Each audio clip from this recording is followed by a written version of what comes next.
Today, 3 racing legends will be selected to receive the sport's highest honor, their names and legacies enshrined in the NASCAR Hall of Fame. It's an exciting day in the history of the sport. Welcome to the NASCAR Hall of Fame Class of 2026 Voting Day. I'm Kim Kuhn here in our brand new Studio 3 at the NASCAR production facility in Concord, North Carolina. And I'm joined by Kyle Petty, who spent the better part of today on the voting panel for the newest Hall of Fame class. Kyle, thanks for joining us. Yes. How excited are you after the afternoon that you've had to see who makes the Hall of Fame? I am so excited. It was a great conversation in the room. There was a lot of discussion about a number of people. And we all remarked, talking to so many people, they remarked, this is a hard class to choose because everyone was so equal. I feel like they say that every year. Yeah, they do. They do.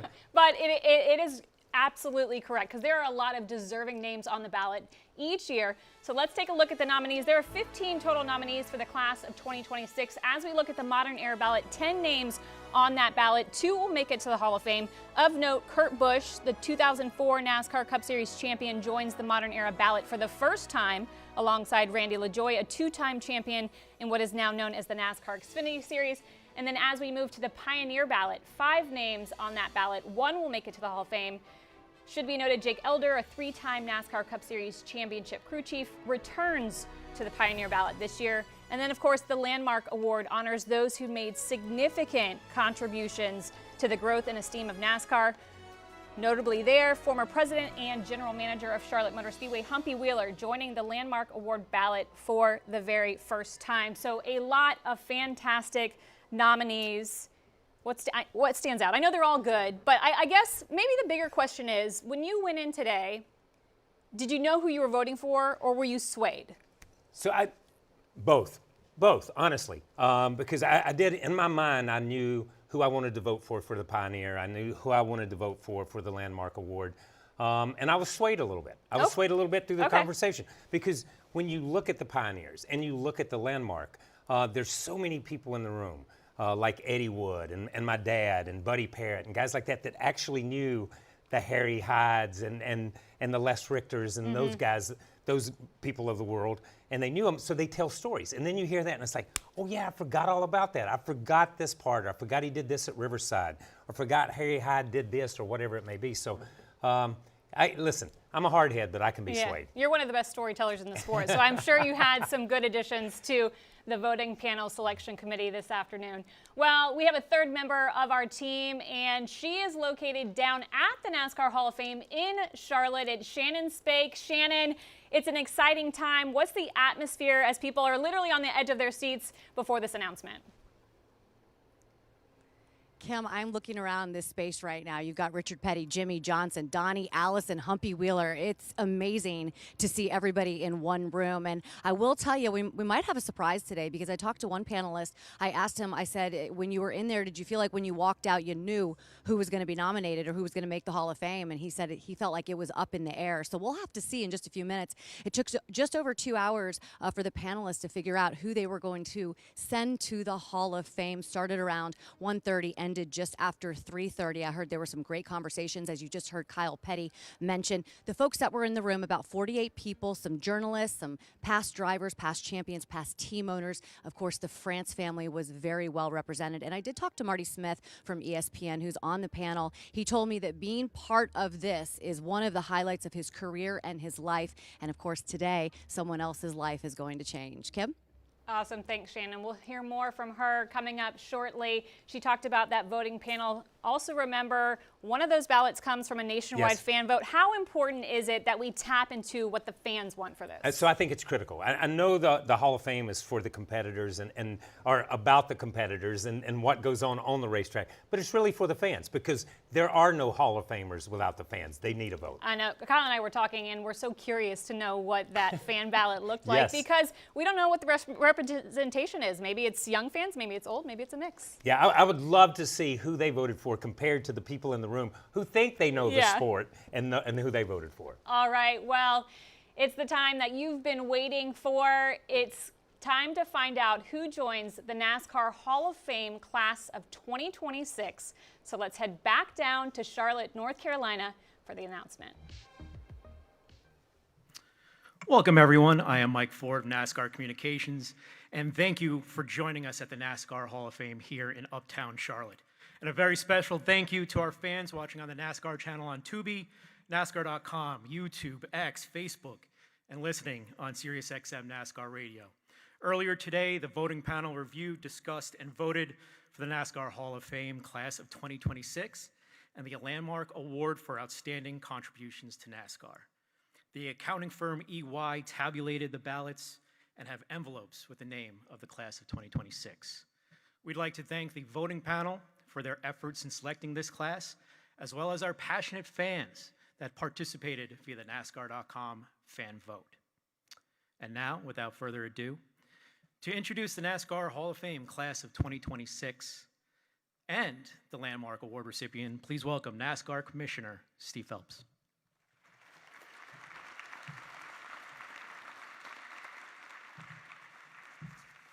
Good afternoon, everyone. Thank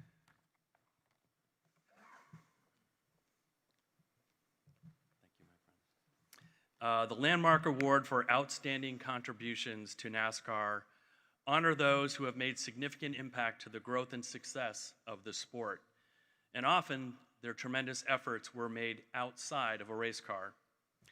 It is now my pleasure to announce that the winner of the 2026 Landmark Award for Outstanding Contributions to NASCAR is Humpy Wheeler.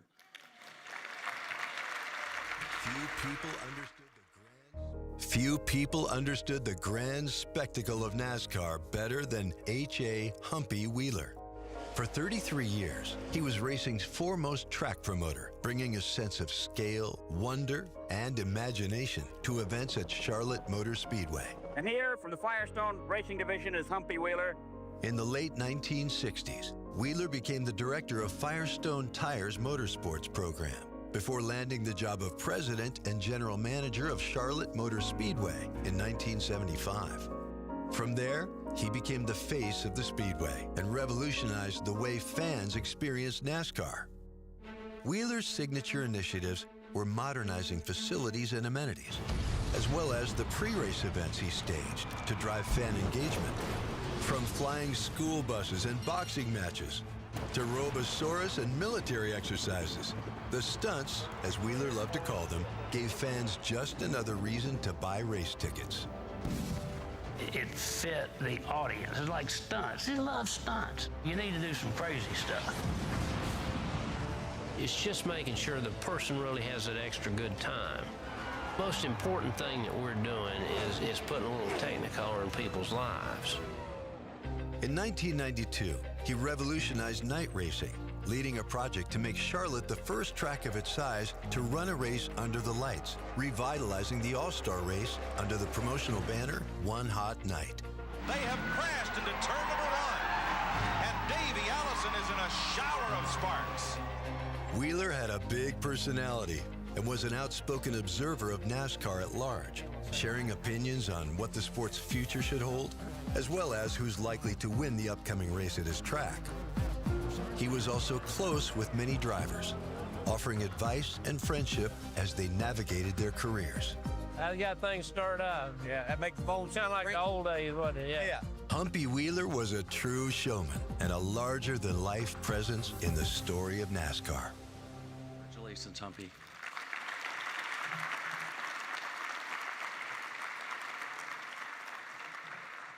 Now let's meet the 3 new members of the NASCAR Hall of Fame class of 2026.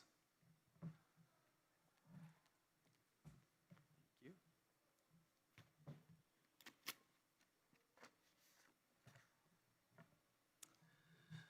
All right, with more than 700 wins in the modified and late model sportsman's division, please welcome Ray Hendrick into the NASCAR Hall of Fame. Few racers are more revered and respected among longtime fans in the Southeast than Ray Hendrick. The original Mr. Modified from Richmond, Virginia, worked his magic at the wheel of the iconic number 11 Modified that Jack Tant and Clayton Mitchell prepared. A car paid tribute by fellow Virginian Denny Hamlin when he swept Throwback Weekend at Darlington in 2017. Denny Hamlin in that 11 car, driving the Ray Hendrick paint scheme. Old Mr. Modified, won so many races around Virginia. He was the guy that, if you grew up from Virginia, you know that number 11, that flying 11. He won so many races. Ray's domination in an era full of superstars earned him the reputation as one of the best to ever sit behind a steering wheel. Named among NASCAR's top 50 drivers of all time in 1998 and the top 75 drivers in 2023. And how good was he? I always thought that one of the great stories about Ray Hendrick, Mr. Modified no less, was Martinsville, Virginia. Consider this, Richard Petty won 15 races there, and Hendrick won 20. Hendrick made the historic Martinsville Speedway his playground, winning 20 times in the Modifieds and Late Model Series against the best racers on the Atlantic seaboard. Ray won on short tracks on Friday and Saturday nights and was a super speedway winner at Talladega, Charlotte, Dover, Langhorne, and Trenton in modified and late model sportsman events. No record books could contain all of his accomplishments. Ray Hendrick flies out of the fourth turn and onto the checkered flag, winner of one of the wildest Sunday drives we've seen in a long time.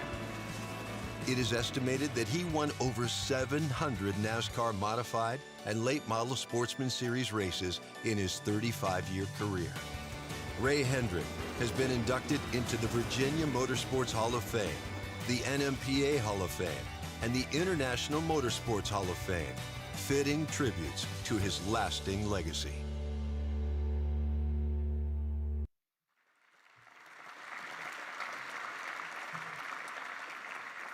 So moving on to the modern era ballot.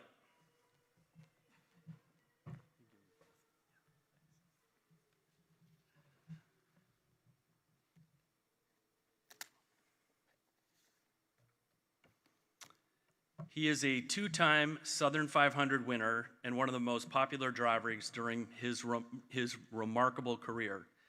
Please welcome Harry Gant to the NASCAR Hall of Fame. Harry Gant had long established himself as one of the most feared competitors in the forerunner to the NASCAR Xfinity Series, with 3 runner-up finishes in the championship between 1969 and 1978, before his full-time entrance in the NASCAR Premier Series in 1979 at the age of 39. Consistently a fan favorite, Gant had an everyman work ethic away from the track, and popular Hollywood personalities Hal Needham and Burt Reynolds as car owners building the legend of the Bandit. With early success, Gant finished 3rd in the championship in the Premier Series in 1981 and runner-up for the title in 1985. In his 16-year full-time Premier Series career, he finished in the top 10 of the final standings 8 times. Gant had 21 wins in the Xfinity Series between 1982 and 1994. And 18 victories in the Premier Series, with 4 wins at Darlington, including the 1984 and 1991 Southern 500. Well, if they call Reggie Jackson Mr. October, then Harry Gant has to be Mr. September. 4 wins in a row in 1991 earned him the nickname of Mr. September and helped him tie for most wins of all drivers in the 1991 season with 5. His final career win came at Michigan in August 1992 at age 52. He remains the oldest winner in Premier Series history.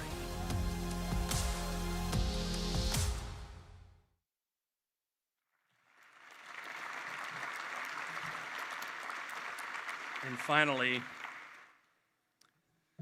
a Cup Series champion and a Daytona 500 champion. Please welcome Kurt Busch into the NASCAR Hall of Fame. Fiery, competitive, passionate. All words that have been used to describe Kurt Busch over the course of his remarkable career. The Las Vegas native was born to go fast. He began racing go-karts at an early age and steadily made a name for himself at the famed Bull Ring at Las Vegas Motor Speedway. In 2000, after his raw talent caught the attention of car owner Jack Roush, Busch made his full-time NASCAR National Series debut in the Truck Series. Rookie Kurt Busch wins in Milwaukee. That season, he won 4 races for Roush and finished 2nd in the standings. Busch's potential was undeniable, and he was quickly promoted within the Roush organization to the Cup Series in 2001. he never looked back. Busch became a powerhouse in the Cup Series. Kurt Busch is a first-time Winston Cup winner at Bristol. In his first 3 years, he scored 11 wins. And in 2004, the first year of NASCAR's playoff system, he held off NASCAR Hall of Famer Jimmie Johnson by 8 points to be crowned the Cup Series champion. Kurt Busch is the 2004 NASCAR Nextel Cup Series champion. His career was rooted in consistency. Busch always found a way to push his car to the front of the field. And impressively, he won at least one race in 19 of his last 21 seasons. Kurt Busch will win. What a finish! That's how you do it, man! Over the course of his 23-year career, Busch contributed to the winning culture of some of NASCAR's most distinguished organizations. Racing for owners such as Jack Roush, Roger Penske, Tony Stewart, Chip Ganassi, Michael Jordan, and Denny Hamlin. He is the only driver to win Cup races with 4 different manufacturers: Ford, Dodge, Chevrolet, and Toyota. In 2023, he was named one of NASCAR's 75 greatest drivers. That same year, after 776 Cup Series starts, 28 poles, and 34 race wins, including the Daytona 500, Busch announced his retirement. While his time behind the wheel has ended, his leadership within the sport has not. He continues to consult with and mentor the next generation of talent, ensuring the sport that he loves keeps moving forward into the future.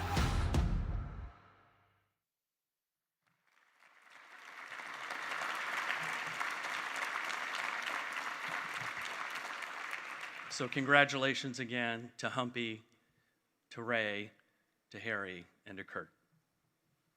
Well done.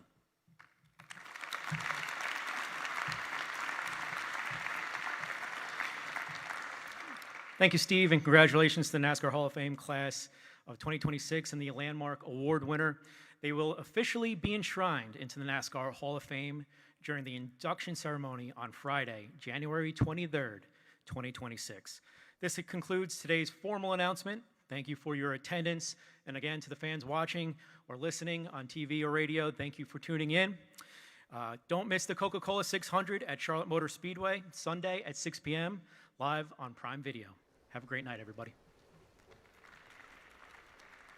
Welcome back to Studio 3. I'm Kim Kuhn alongside Kyle Petty as we just learned who will be added to the NASCAR Hall of Fame for the class of 2026. Congrats to Ray Hendrick, part of the Pioneer ballot, and then our 2 modern era ballots, Harry Gant and of course Kurt Busch, and then Humpy Wheeler, yes, our Landmark Award winner. Before we dive in to each of these inductees, big picture, are you surprised by any of these? Maybe a little bit, and I'll just throw it out there. Maybe a little bit by Harry. There was discussion of Harry in the room, but there was a lot more discussion of a couple of other different drivers. Okay. But those drivers were polarizing in a lot of ways. And I think Harry, Mr. September says it all. Handsome Harry. Every nickname. Yeah, now every we can nickname you now can we throw can at add it. Hall of Fame Hall Harry of Fame Harry, to the that's nicknames. Exactly. But I mean, he was just that guy that you knew. Been in so many big-time movies with Hal Needham and Burt Reynolds. I mean, just took the sport to a different place with the Skull Bandit. Dare I ask that, did any of your votes get into the Hall of Fame? Dare you ask, I may be, 50%. I'll say that. I'll say 50% of my 4 votes got in. That's a fair answer. All right, as we look at this class, I know each of them in their own way is deserving of a spot in the Hall of Fame. What do you feel like, though, threads these all together? What do they represent collectively as we add them to NASCAR's Hall of Fame? That's a great question, because I think you look at Humpy. Humpy meant so much to the sport, and especially in those years when he was the promoter. He worked at Firestone. A lot of people forget that he was in charge of racing and the director of racing at Firestone. Once he came here, he embraced the fans. He wanted to give them so much more. You give me $1 for a ticket, I'm going to give you $1.50 worth of entertainment. That's kind of the way he looked at it. I think Ray Hendrick, when you look at him and look at 700 wins, he gave the fans plenty of entertainment. Kurt Busch gave you entertainment on the racetrack and off the racetrack. I love that. And I think Harry was easy on the eyes. As far as the women goes, that's what I hear anyhow. Easy on the eyes. All right, you mentioned Kurt. Mr. Outlaw. He is a first ballot Hall of Famer. And the beauty is we have Shannon down on the Hall of Fame floor to get his first initial reactions to being enshrined into the NASCAR Hall of Fame. Shannon. Yeah, I was watching Kurt Busch when they announced his name, and he just kind of took a moment, shut his eyes. I could see you fighting back some tears. Your mom, your dad here. Congratulations. On the first interview that gets to call Kurt Busch the Hall of Famer. I guess what is the overriding emotion for you right now as you heard Steve Phelps say that you were in the Hall of Fame?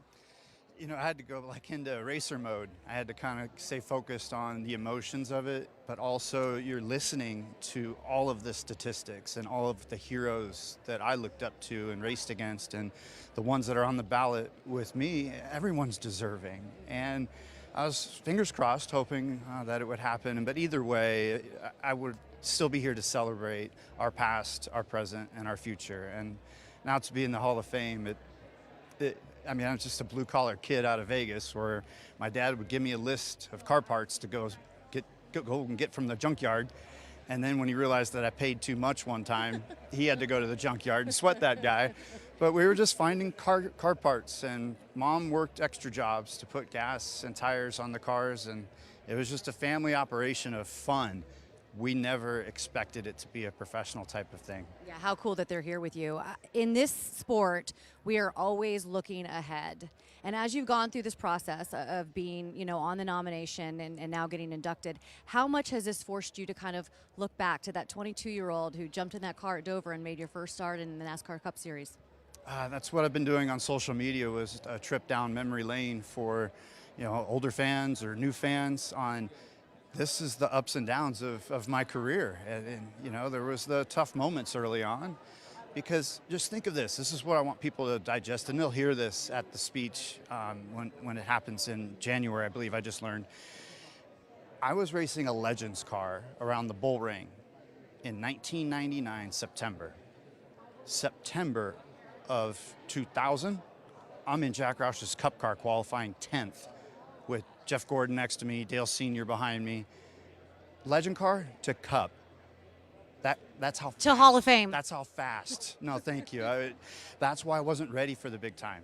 I didn't have coaches and mentors, and didn't have the resources on the professional side. What I had was resources on how to go and drive the car, get the best out of the car, and then I had to work on my attitude after that. We all do when we're young. Kurt, congratulations. It's been such a pleasure to watch you through your career and now this next chapter, and of course getting into the Hall of Fame. Thank you. No, I appreciate it. Thank you to the fans for their votes, the media, NASCAR brass, everyone that's part of the panel.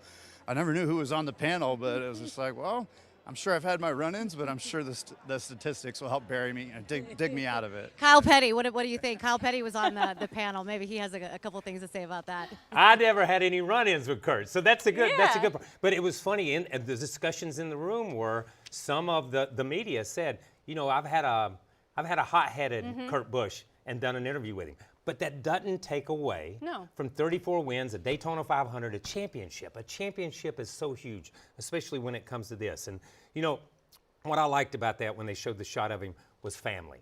And we go back to his family. And, you know, he said, I didn't have the mentor, I didn't have the coach, I didn't have a lot of this, but he had family. And I go back to the brother thing. You know, it's he and Kyle. Well, it was Bobby and Donnie.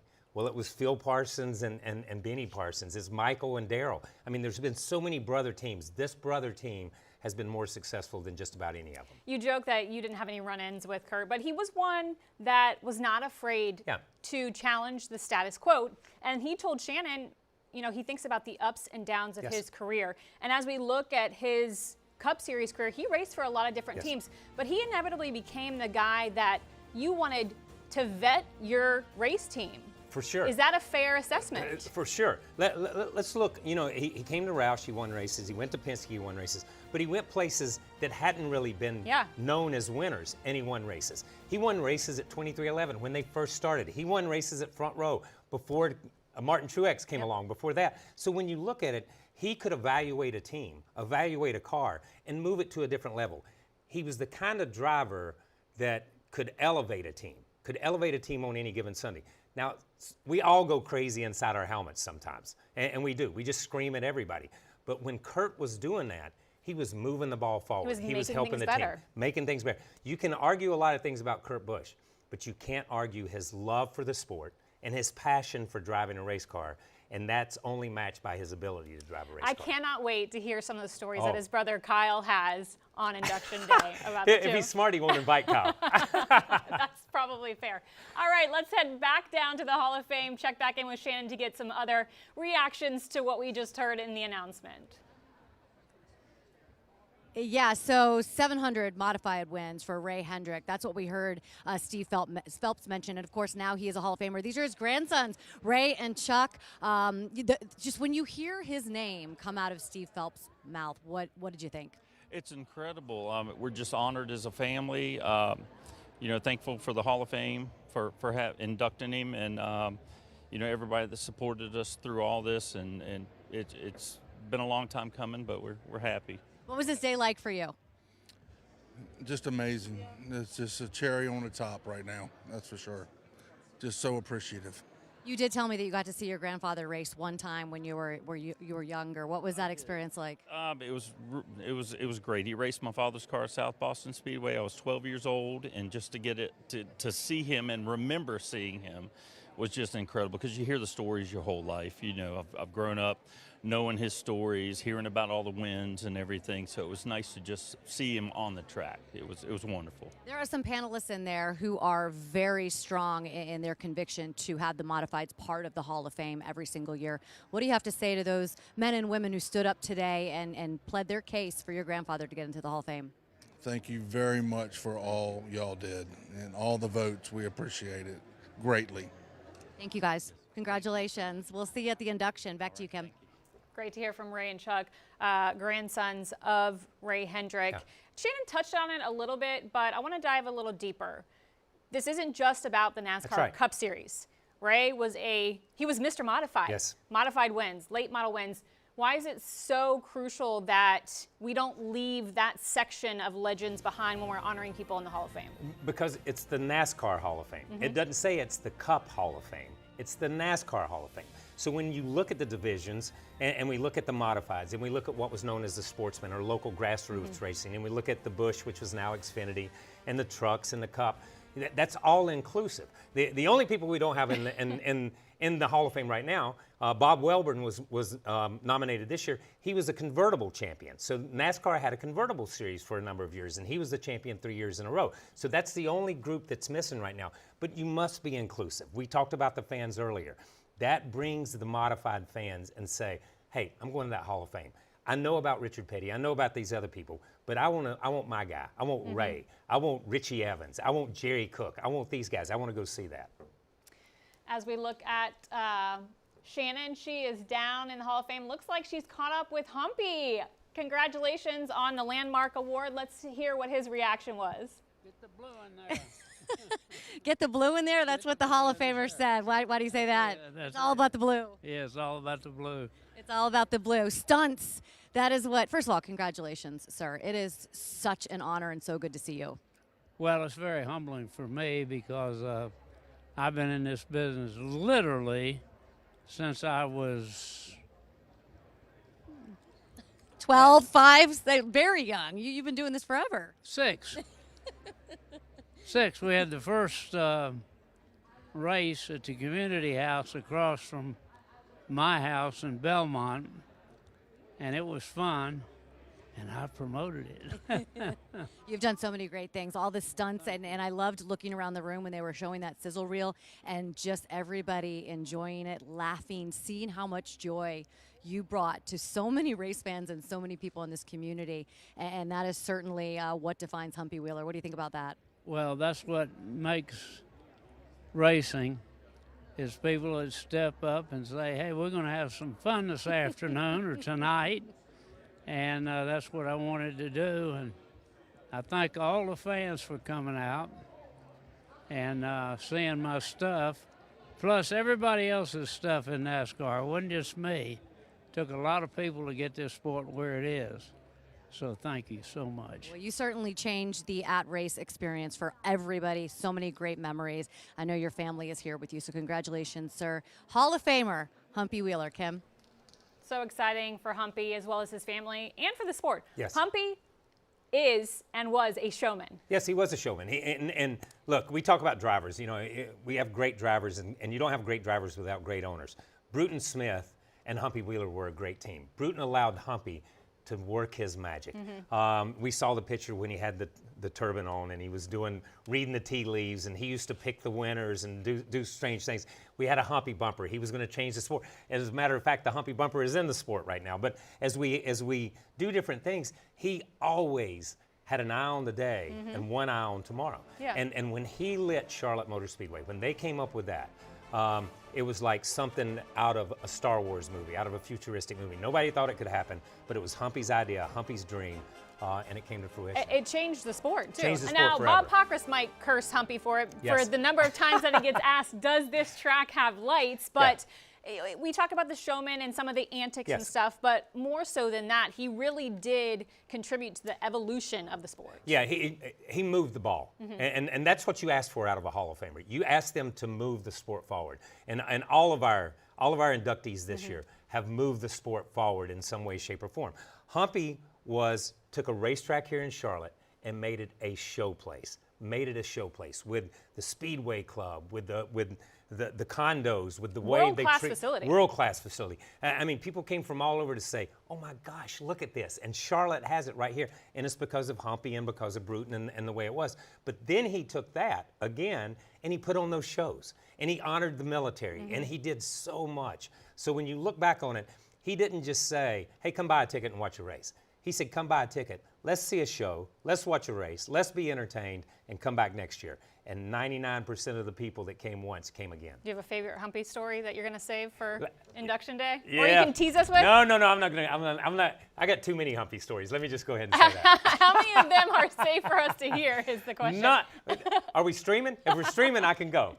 All right, let's head back down to Shannon at the NASCAR Hall of Fame. She's caught up with 7-time NASCAR Cup Series champion and Hall of Famer Jimmie Johnson.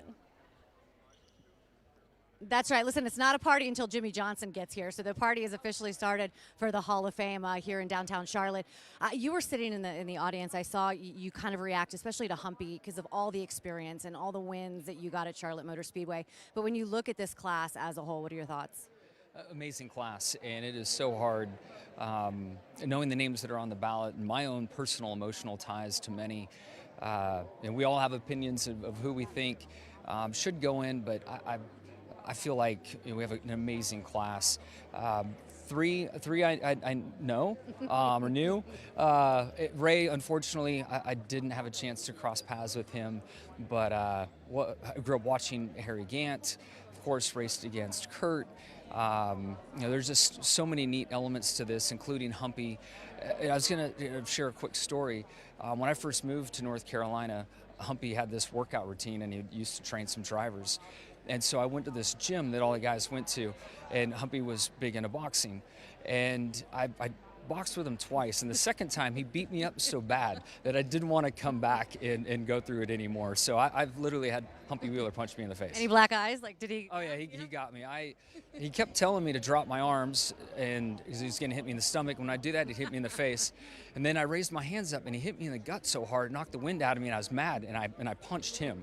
And I was like, okay, this isn't going in the right way. Breaking news here at the Hall of Fame. Humpy Wheeler, Jimmie Johnson got a fist fight one day. What is the moment like? I mean, you just recently went through this, and I was watching some of the drivers, especially Kurt, just the anticipation of waiting for your name to be called. Yeah, I was sharing with Kurt that today is absolutely special, but it's just the door cracking open to the many layers that are ahead for him. And come January, the ceremony, the way this event, at least for me, forced me to finally reflect.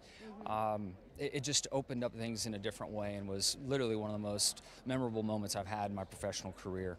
And I feel like it's going to be the same for everybody else. You're awesome, Jimmie. Always good to see you. We'll go back to the studio. Thanks for your time. Kim?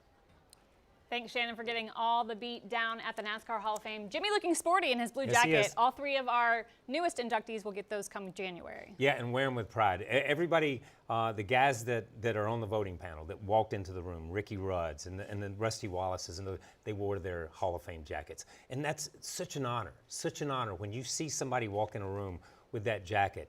you stand up and you take notice, and there's an air of respect that they deserve, and that's going to be a huge honor for these 4 people. Now we want to reflect on Harry Gant. He didn't have family members we could catch up with down at the NASCAR Hall of Fame, but thinking about him, first of all, he had so many nicknames. High Groove Harry, Mr. September, Handsome Harry. Now we're going to call him Hall of Famer Harry. But he really, you think about what he did on the track, 18 Cup Series wins. He's one of NASCAR's 75 greatest drivers. I think about some of the off-track stuff too, like was in Stroker Ace. Like when I was younger and saw that movie for the first time.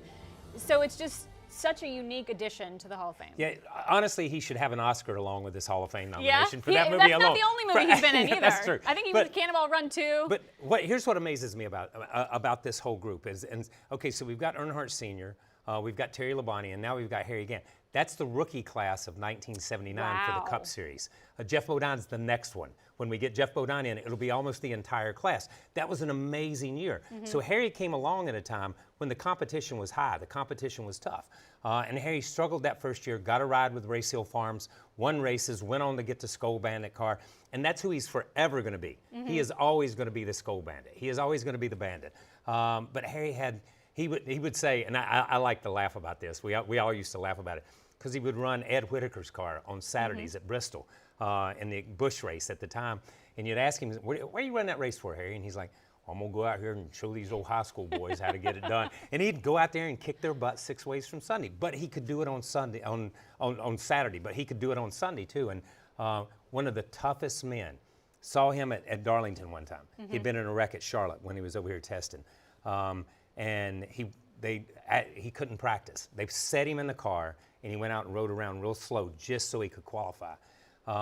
They put him in the car, strapped him in, taped him up, and he went out and held his breath for 2 laps. And I think he sat on the pole or the outside pole. And those were the first 2 laps he had run at Darlington that year. Toughest man, bar none, that I've ever seen sat in a race car. Tough and well-deserving to join the NASCAR Hall of Fame along with the other inductees.